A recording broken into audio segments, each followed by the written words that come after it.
اعوذ باللہ من الشیطان الرجیم بسم اللہ الرحمن الرحیم اللہم صلی علی محمد و آل محمد وعجل فرجہم۔ سٹی آف نالج اکیڈمی سے آپ کی بی بی جان آپ سے مخاطب ہیں۔ السلام علیکم ورحمۃ اللہ وبرکاتہ۔ ہم آپ کو اب ہم نے جو سلسلہ شروع کیا ہے وہ یہ ہے کہ جب انسان اس دنیا سے جاتا ہے، گویا اس کا نئی دنیا کی طرف سفر ہوتا ہے، تو اس وقت جو ہے ہم لوگوں کے ہاں جو طریقہ کار ہے وہ بالکل صحیح نہیں ہوتا ہے، اس وجہ سے کہ ہر ایک جو ہے نا وہ فوراً ہی رونے دھونے میں لگ جاتے ہیں، اور جو اصل جو مقصد ہوتا ہے اس وقت اس کے جانے کا، اس کے لیے آسانیاں پیدا کرنے کا، وہ آسانیاں ہم نہیں پیدا کر رہے ہوتے اس کے لیے کہ اس کے قریب جو ہے نا یعنی فرشتوں کا اجتماع ہوتا ہے، اور اس وقت بہت استغفار کرنا چاہیے، بہت ساری دعائیں پڑھنی چاہیے۔ ابھی وہ زندہ ہے، ابھی اس کو ہم بہت کچھ بتا سکتے ہیں، اس کو بہت کچھ پڑھا سکتے ہیں، اور ہم جو ہے نا اپنے اس میں لگ جاتے ہیں۔ تو بہتر یہ ہے کہ جیسے کہ ائمہ طاہرین نے بتایا کہ ہمیں جانے والے کے لیے اتنے تسلی آمیز اور اتنے اچھے باتیں اس سے کرنی چاہیے، اور اتنی اچھی اسے دعائیں پڑھوانی چاہیے تاکہ اس کا آخری ٹائم جو ہے نا وہ بہت اچھا گزرے، وہ اللہ کی رحمت کے ساتھ سکون و عافیت کے ساتھ اپنے سفر کو شروع کرے۔ اور ہم نے آپ کو جیسے بتایا تھا کہ کلمات فرج جو ہیں وہ پڑھوائیں ان کو، اور پھر ایک اور دعا ہے جس کو جو آٹھویں جو پوائنٹ ہے وہ یہ ہے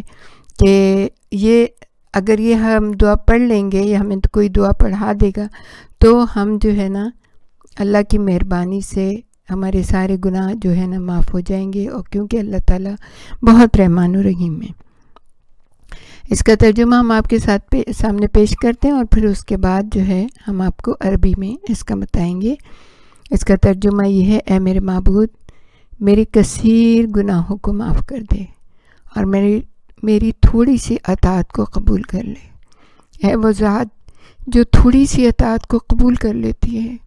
اور بہت سے گناہوں کو معاف کر دیتی ہے، مجھ سے تھوڑی سی عبادت اور اطاعت کو قبول فرما لے اور بہت سی نافرمانیوں کو معاف کر دے۔ یقیناً تو بہت ہی بخشنے والا ہے اور معاف کر دینے والا ہے۔ اے اللہ، مجھ پر رحم فرما کہ تو بہت بڑا رحم کرنے والا ہے۔ اعوذ باللہ من الشیطان الرجیم بسم اللہ الرحمن الرحیم۔ اللہم اغفر لی الکثیر من معاصیک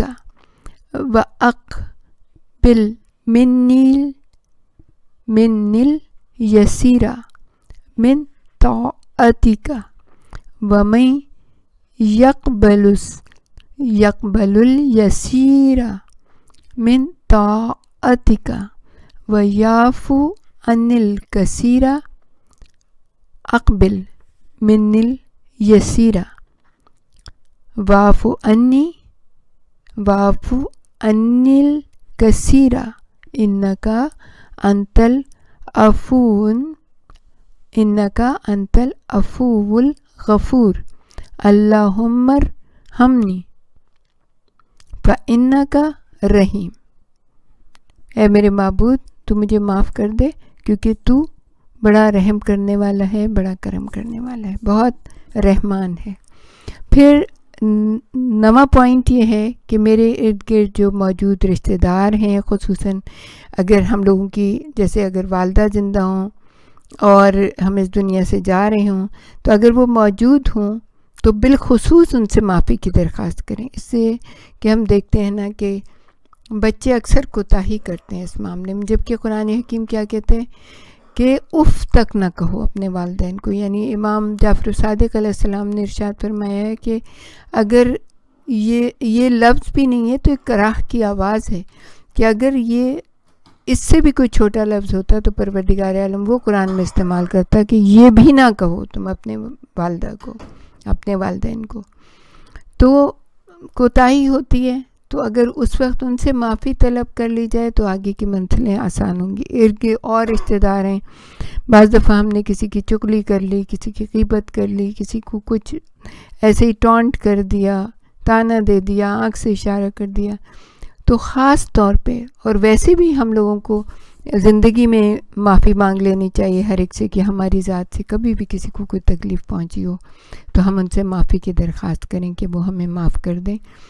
تو اس کے لیے بھی یہ کہ انتظار نہیں کریں ہم لوگ کہ ہمارا آخری وقت ہے تبھی دوسرے کہیں کہ بھائی اس کو معاف کر دو, بلکہ اپنی زندگی میں اگر ہم فون اٹھا کے کسی سے معافی طلب کر لیں گے تو یہ بھی بہت اچھا ہو جائے گا. پھر ایک اور چیز ہے کہ تلقین کا ایک دو جملے ہیں وہ آپ کو بتا دیں. یہ 10ویں نمبر ہے اس کا کہ اگر ہو سکے تو 7 بار ان الفاظ میں یہ تلقین پڑھوا دیں, 7 بار, 7 ٹائمز, ٹھیک ہے. اس کا ترجمہ بتاتے ہیں. میں خدائے عظیم کی جو کہ عرش عظیم کا رب ہے پناہ طلب کرتا ہوں یا پناہ طلب کرتی ہوں ہر نقصان دہ رگ سے اور جہنم کی آگ کے شر سے. اعوذ باللہ من الشیطان الرجیم. بسم اللہ الرحمن الرحیم. اعوذ باللہ العظیم رب العرش العظیم من کل ارق نفار ومن شر نار. یہ 7 دفعہ پڑھنی ہے اور 7 دفعہ پڑھوا دیں گے تو انشاءاللہ اللہ تعالیٰ جہنم کی آگ کے شر سے محفوظ رکھے گا. پھر 11واں پوائنٹ اس کے اندر یہ ہے کہ اگر کسی کو مشکل ہو رہی ہو, جیسے کہ دوسرے دنیا میں جانے کے لیے وہ بہت زیادہ پریشان ہو یا کوئی مشکل ہو رہی ہو, تو سب سے بہترین جگہ جو آپ کے گھر میں, اگر گھر میں موجود ہیں تو ٹھیک ہے, یہ تو سب سے ہی اچھی بات ہے کہ جہاں پہ انسان نمازیں ادا کرتا ہے, اور اسی لیے کہا گیا ہے کہ اپنے گھر میں ایک کمرہ مخصوص کریں کہ جس کے اندر نمازیں پڑھیں, آپ کا قرآن بھی وہاں موجود ہو, آپ کی کتابیں بھی وہاں پہ موجود ہوں, اور آپ جو ہے نا اس کمرے میں رحمت پروردگار عالم ہوتی ہے, اس کمرے میں فرشتوں کی آمد و رفت رہتی ہے, اس کمرے میں جو ہے نا بلیسنگ ہوتی ہے اللہ تعالیٰ کی, اور اس کمرے میں پازیٹیو ساری چیزیں ہوتی ہیں کہ کوئی آپ نے بینر لگایا ہوا ہے جس پہ امام حسین کا نام لکھا ہے, کوئی خانہ کعبہ کی تصویر لگائی ہوئی ہے, کوئی دعائے فرج لکھی ہوئی ہے, کوئی امام زمانہ کی کوئی دعا لکھی ہے, اس قسم کی چیزیں لگائیں کیونکہ وہاں پہ پازیٹیو انرجی ہوتی ہے. تو اگر کبھی ایسا ہو کہ کوئی مشکل میں گرفتار ہو یا پریشان ہو رہا ہو تو اس کو اس کمرے میں لے جائیں جہاں پہ وہ نمازیں پڑھا کرتا تھا. یہاں پہ جیسے ہم ایک کمرہ مخصوص ہوتا ہے کہ وہاں پہ نمازیں پڑھتے ہیں, تو وہاں پہ لے جا کے لٹا دیں تو اللہ تعالیٰ کی رحمت فوراً ہی اس کی شامل حال ہو جاتی ہے. فرشتے اس کے لیے دعا کریں گے اور انشاءاللہ آسانی سے وہ اپنی منزلیں طے کرنے کی پوزیشن میں آ جائے گا. اچھا, پھر 12واں جو انہوں نے پوائنٹ لکھا ہے وہ یہ ہے کہ مختلف سوروں کی تلاوت کریں, اور خاص طور سے دیکھیں آپ جو سورے ہیں سبھی کو پتہ ہے کون سے سورے ہیں. اس کے اندر سورہ یاسین جو ہے وہ 36 نمبر کا سورہ ہے. پھر اس کے بعد ہے سورہ صفات, وہ 37 نمبر ہے, اور 38 نمبر کا جو سورہ ہے وہ سورہ صاد ہے. یہ اوپر تلے سارے سورے ہیں اور بہت ریکمینڈڈ ہیں کہ یہ سورہ جو ہیں پڑھے جائیں. اور پھر ایک ہے سورہ احزاب, قرآن مجید کے 33 نمبر کا وہ سورہ ہے, سورہ احزاب پڑھیں. اور یہ بھی ضروری نہیں کہ ایک ہی شخص بیٹھ کے پڑھے, جتنے لوگ موجود ہیں وہاں پہ وہ سب اگر ان کی عربی صحیح ہے اور قرآن کو صحیح طریقے سے پڑھ سکتے ہیں تو وہ سب پڑھ سکتے ہیں. اس کو آہستہ آہستہ قریب بیٹھ کے ان کے پڑھیں تاکہ ان کے لیے آسانیاں پیدا ہوں, اللہ کی رحمت ان کی شامل حال ہوتی جائے اور وہ آسانی سے جو ہے نا اس منزل سے گزر جائیں. اور کافی لوگ اگر پڑھیں تو پڑھ سکتے ہیں, لیکن ضروری ہے کہ آپ قرآن حکیم کو صحیح طریقے سے پڑھ سکیں. تو اس کے لیے ہماری آپ سے درخواست ہے کہ اپنے لیے ایک استاد تلاش کریں اور قرآن حکیم کو ان سے پڑھنے کی کوشش کریں تاکہ جب ہم اس دنیا سے جائیں تو کم از کم ہم اس قابل تو ہوں کہ ہم نے خود ہی اپنے لیے بھی ایک قرآن پڑھا ہوا ہو اور وہ اچھے طریقے سے پڑھا ہوا ہو, اور کسی کے لیے پڑھیں تو بھی صحیح طریقے سے پڑھیں. تو اس میں یہ ہے کہ جب یہ صورتیں پڑھی جاتی ہیں تو کیا ہوتا ہے کہ انسان کی روح، ہماری روح جو ہوگی وہ ملاقات پروردگاری عالم کے لیے آسانی سے تیار ہو جائے گی.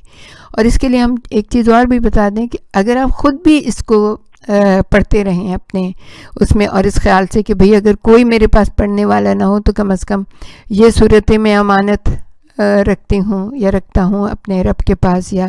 ائمہ طاہرین میں سے کسی کے نام کے بی بی کے پاس ہم امانت رکھتے ہیں کہ وہ اس وقت جو ہے نا ہمارے لیے یہ سورہ ہمارے پاس اس وقت مدد کے لیے آ جائیں، یا بی بی بیٹھ کے پڑھ لیں، یا کوئی بھی ان کا چاہنے والا جو ہے وہ ہمارے لیے پڑھ لے، تو پروردگار عالم سے ملاقات کے لیے آسانی سے تیار ہو جاتا ہے. پھر کہا کہ 13واں پوائنٹ یہ ہے کہ میرے نزدیک آیت الکرسی بھی ضرور پڑھیں، کیونکہ اس میں یہ ہوتا ہے کہ آسانی پیدا ہوتی ہے. آپ دیکھیں نا، اللہ نور السماوات والارض، کہ نور ہے، اللہ تعالیٰ جو ہے وہ نور ہے. آیت الکرسی میں نور کا تذکرہ ہے کہ ظلمتوں سے نکال کے نور کی طرف اللہ تعالیٰ لے کے جاتا ہے. تو اگر ہم آیت الکرسی پڑھیں گے تو دنیا کی ظلمات سے نکل کے اللہ کے نور کے راستے کے اوپر، جس پہ جو راستہ نورانی نورانی ہوگا، آگے بھی نور ہوگا، پیچھے بھی، دائیں اور بائیں طرف نور ہوگا، اور اس نور کے روشنی میں ہم جو ہے نا اس نورانی راستے کو طے کرتے چلے جائیں گے. اچھا، پھر آیت سخرہ کے بارے میں بہت کہا گیا کہ آیت سخرہ جو ہے وہ ضرور تلاوت کریں. آیت سخرہ کون سی ہے؟ آیت سخرہ جو ہے، یہ آیت سخرہ ہے یا سخرہ ہے؟ یہ ہے ذرا تھوڑا سا وہ ہے، سخرہ ہے. آیت سخرہ سورہ اعراف کی آیت نمبر 54 ہے، جسے آیت سخرہ کہا جاتا ہے. اس کی تلاوت اس وقت بہت بہت فائدہ مند ہوگی، اور وہ ہم آپ کے سامنے پیش کر دیتے ہیں کہ 54 نمبر کی آیت ہے سورہ اعراف کی. اعوذ باللہ من الشیطان الرجیم، بسم اللہ الرحمن الرحیم. ان ربکم اللہ الذی خلق السماوات والارض فی ستۃ ایام ثم استوى علی العرش یغشی اللیل النہار یطلبہ حثیثا والشمس والقمر والنجوم مسخرات بأمرہ الا لہ الخلق والامر تبارک اللہ رب العالمین. یہ ہے آیت سخرہ. تو اس کو بھی پڑھنا بہت بہت اس وقت فائدہ مند ہوگا. اور پھر یہ ہے کہ سورہ بقرہ کی جو آخری 3 آیات ہیں بہترین، وہ تو ظاہر ہے کہ انسان کو زیادہ تر یاد ہی ہوتی ہیں، اور اگر اس کو تشہد کے بعد بیٹھ کے پڑھیں، ہر نماز کے بعد اول تو اس کو پڑھنا ہوتا ہے، بہت ہی بہترین ہے، یاد بھی ہوتی ہیں. تو اگر ہمارے جاتے وقت کوئی اگر ہمارے سامنے پڑھے گا تو ہم ریکال میموری ہو جائے گی، اور ہم بھی اس کو ساتھ ساتھ پڑھنے لگیں. بہترین ہے یہ. اعوذ باللہ من الشیطان الرجیم، بسم اللہ الرحمن الرحیم. للہ ما فی السماوات و ما فی الارض و ان تبدوا ما فی انفسکم اور تخفوہ یحاسبکم بہ اللہ فیغفر لمن یشاء ویعذب من یشاء واللہ علی کل شیء قدیر. آمن الرسول بما انزل الیہ من ربہ والمؤمنون کل آمن باللہ وملائکتہ وکتبہ ورسلہ لا نفرق بین احد من رسلہ وقالوا سمعنا واطعنا غفرانک ربنا والیک المصیر. لا یکلف اللہ نفسا الا وسعہا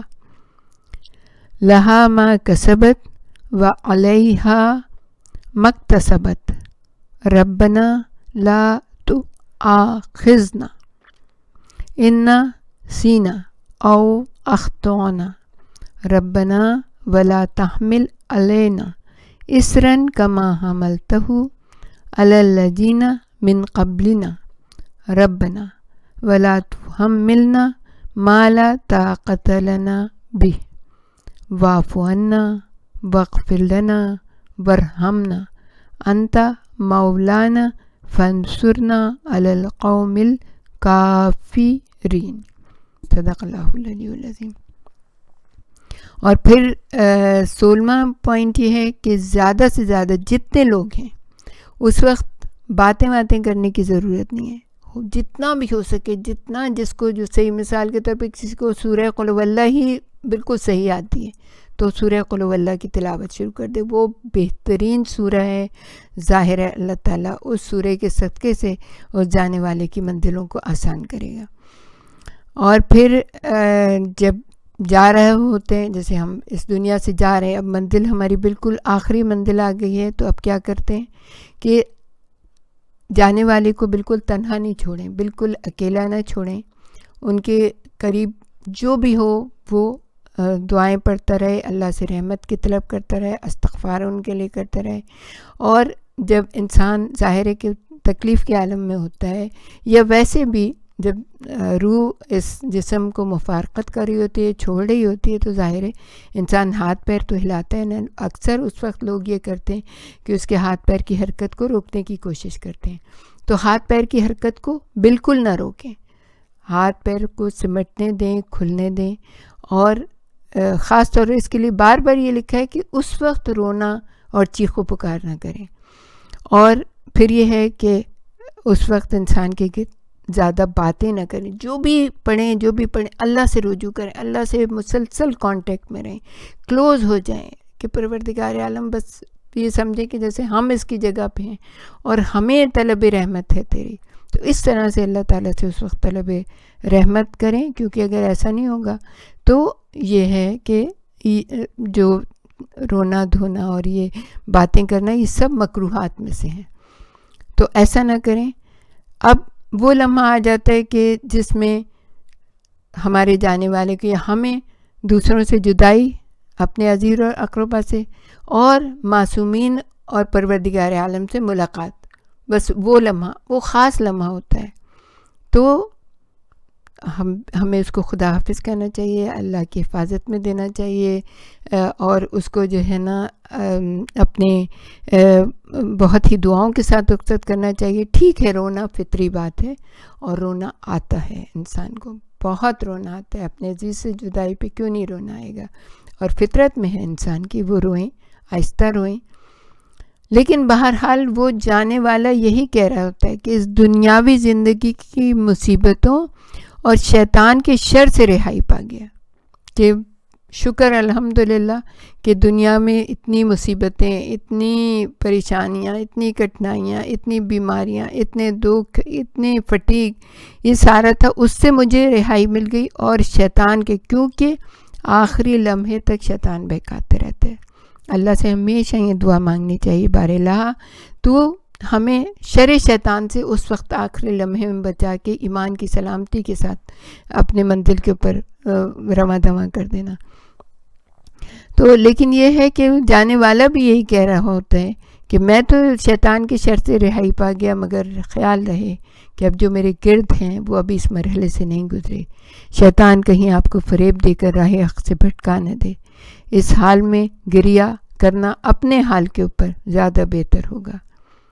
میرا نام اعمال تو سوائے ثواب جاریہ کے اعمال کی بند ہو گیا، مگر آپ کا نام اعمال ابھی کھلا ہوا ہے۔ اس وقت کو غنیمت سمجھیے، ہم سب کو یکے بعد دیگرے جلد یا بدیر ایک دوسرے سے ملاقات کرنی ہوگی۔ وآخر دعوانا ان الحمدللہ رب العالمین۔ ہمارے ساتھ ہی رہیے گا، اس حساس موقع کے اوپر ہم سب کو اپنے آپ کو تیار رکھنا ہے، آگے پیچھے کی بات ہے، جانا سب کو ہے۔ ہم دعا کرتے ہیں پروردگار عالم معصومین علیہ السلام کے صدقے سے ہم سب کی منزلیں آسان کرے، ہم سب کی قبروں میں روشنی دے، ہماری راہوں کو روشن رکھے، اور اپنی ملاقات ہمارے لیے خوشگوار قرار دے۔ وآخر دعوانا ان الحمدللہ رب العالمین۔